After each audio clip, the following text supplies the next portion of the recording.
Holiday season is here, and for many, it is a joyous time filled with family and friends, and of course, plenty of food. But for the homeless and the disadvantaged, it's a more difficult time. They don't know where their next meal is coming from, and they don't necessarily have a warm home to call their own. My first guests are on the front line helping the homeless and others in need during the holidays and beyond. Here's my conversation with Dr. Chad Audi of the Detroit Rescue Mission Ministries and Linda Little from Neighborhood Service Organization. I think this is a really important subject to think about and to be talking about this time of year, because it's something that that I think a lot of people don't remember to think about. This is a really bright time of year for so many of us, and we look forward to it all year. But for a lot of folks, it produces a lot of anxiety about really basic needs. I just want to start with having each of you talk about what kind of landscape we're looking at here in Detroit with regard to homelessness and the disadvantaged this time of year, and the kind of challenges that they are likely to encounter. Linda, I'll start with you. Well, first, Stephen, I want to say thank you for bringing light to this matter right now, because you're absolutely right. And with the pandemic, we saw a lot of heads of households that were affected by COVID-19 who are no longer with us. And so what we've seen at NSO is a lot of those families are really struggling to make ends meet and meet those basic needs for their family. We're seeing a tremendous increase in homelessness of women and children. I've had some conversations with the city and other providers in our community about what we can do right now. We at NSO can do right now.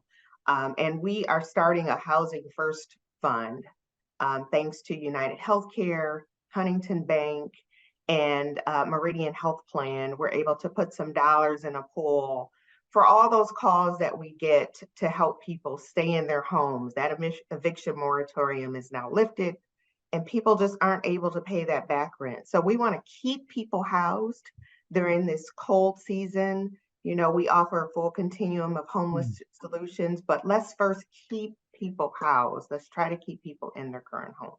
Yeah. So that's what our Housing First program is going to do. So I guess maybe I shouldn't be, but I'm a little surprised to hear you say that you feel like things are worse, that they haven't gotten better since the end of the pandemic. Can you talk more about what you're seeing? Absolutely. So the impact of the severe loss that we experienced during that time, we know will affect us for some time to come. Complete families were disrupted. If you think about the thousands that were lost just in Detroit, and the impact of those mothers, the children, the fathers who lost grandparents. You and I know, Stephen, many of people in our friend circle that succumbed to COVID-19. So that impact is going to be lasting. The root of homelessness, Stephen, is poverty. Mm-hmm. So when you lose a breadwinner, when you lose that second income earner in a household, it becomes untenable in many cases to sustain the household that they had. And so that's what we're seeing right now. Chad, I want to hear from you as well about what you feel like we're confronting in this community and what it looks like. Well, unfortunately, this time of the year has not been what we expected. We have been working diligently with a lot of other organizations in the city to make sure that the homeless individuals numbers will be less, but unfortunately right now is way higher, as Linda was talking, especially for women and children.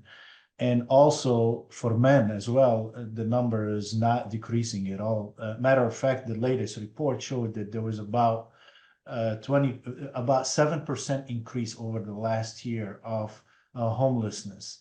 And those are due to many factors. Linda had shed light on the COVID-19 impact, but also the economy. The inflation is a big part of it. We see also there is a lot of people are not able to get food on their tables. the increase for requesting of food. So food insecurity becoming a very big issues.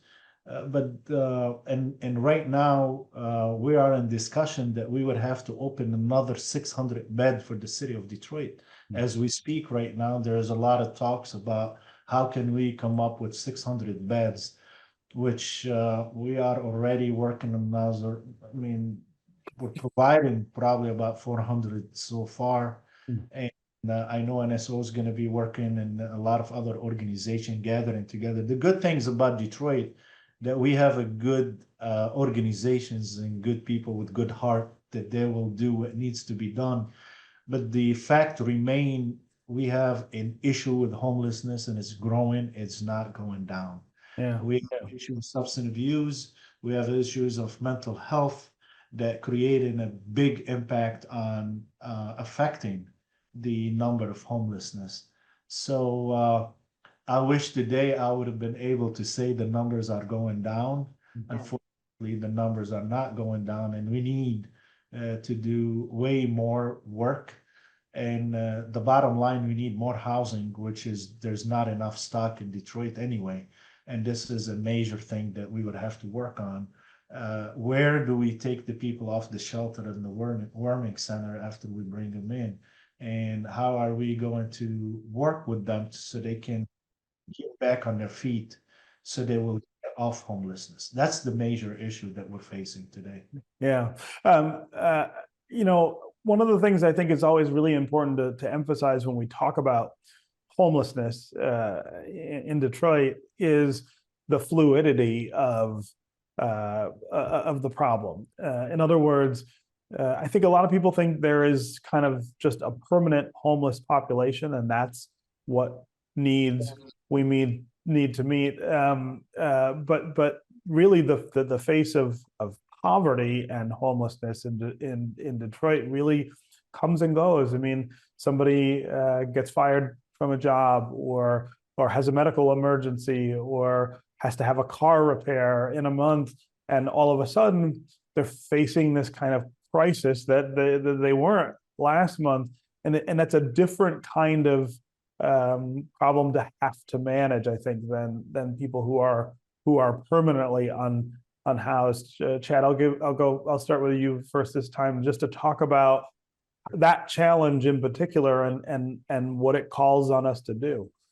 Well, you know, like you're mentioning, there is a big difference between chronic homeless and the homeless that happens due to certain factors that affect their life. We all are 1 or 2 paycheck away from being homeless ourselves. And the issue that we are seeing today is you have households, head of households who no longer are with us, affected the families. And they needed a place to go, so they're not going to be able to make end meets. We have a big inflation that causing a lot of people not to be able to save any money for emergencies. So at any emergency happen in their life, they're immediately going to lose their homes and become homeless. There is not, despite the fact that everybody's thinking there is a lot of jobs, there's not really a lot of jobs. Especially available for people with no high skills. So those are impacting the population that we are working with. And then we're seeing, and then the high rent and the high of the property, you know, the price of the property and the rent increase. So somebody right now with 4 children, if they're making $40,000, they can't afford living in a home by themselves. So where do they go, and what can we do? And then yes, we commend Linda, for example, when they do housing first model, because that's exactly who can benefit from them instead of going somewhere else. But again, we have an issue with the stock of the housing, and we have an issue of how can we find an economic stability for the family so they would not be homeless at any given time. Yeah. Linda?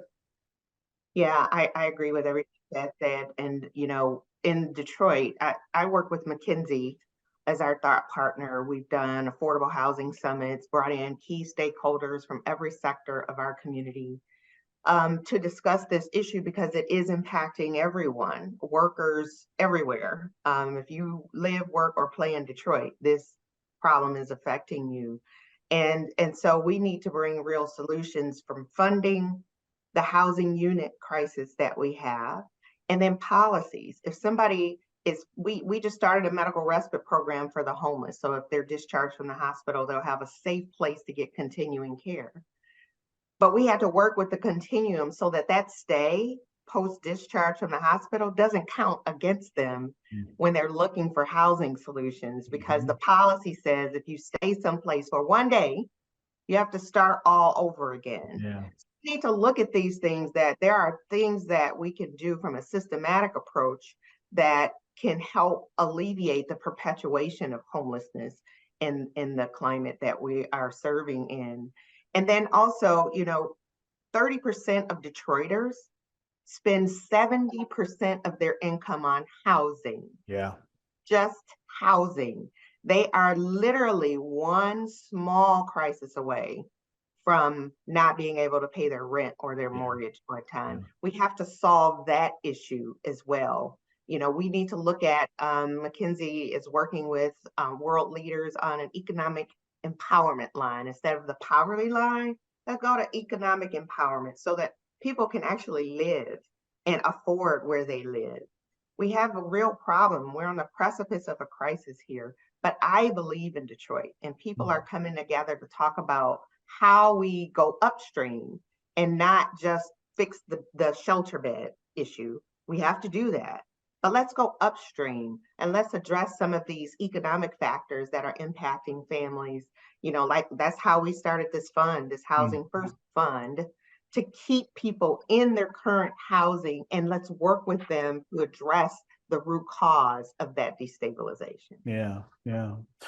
Before we have to end, I want to have each of you talk a little about what people can do to help this population during the holidays. Linda, I'll start with you this time. What should people be thinking about? So first of all, if you're homeless, if you're suffering any type of housing instability right now, it's cold outside. Get ahead of it. Call our coordinated assessment model, the CAM, is also known, 313-305-0311, and let them know, see what you're eligible for. If you're an NSO client, give us a call at our 888-360-WELL number, and we can help try to keep you in your housing. But if you are a concerned citizen of Detroit, which I know we have so many citizens who care about our entire community, donate. Donate to organizations like Detroit Rescue Mission, like NSO, so that we can help people collectively and have collective impact. It's great to help people on the street. I have a lot of friends who give, goodie bags and clothes, socks to people on the street. That's fantastic. But we have to donate to organizations like NSO, Detroit Rescue Mission, so that we can have collective impact. And you could do that by going to our website at www.nso-mi.org. Yeah. Chad, what you would recommend for people? The first thing people, when they look, sometimes they get confused between people who are homeless and people who are panhandlers. And it gives the perception, the panhandler gives the perception of homelessness, but they're not really homeless. And the people who are homeless are people who are like me and like everyone else. They're not a second-class citizen. They're a good human being, but they're just going through some hard times. And they come to organizations like NSO or DRMM to get help. And therefore, we encourage people, instead of helping a person to stay on the street, to help organization take them off the street and find a solution to their situation so they can put them into a no longer in harm way, but to be in a peaceful situation. So I urge people to understand that homelessness is not a panhandling situation, and to support organizations like NSO, like DRMM, and they can do so. And if they see anybody on the street and they really need help, they can always call CAM, or they can call directly our numbers at 313-993-4700. And for help, they can always go to our website at drmm.org, and then we will be very thankful, like we always been, to the generosity of Detroiters.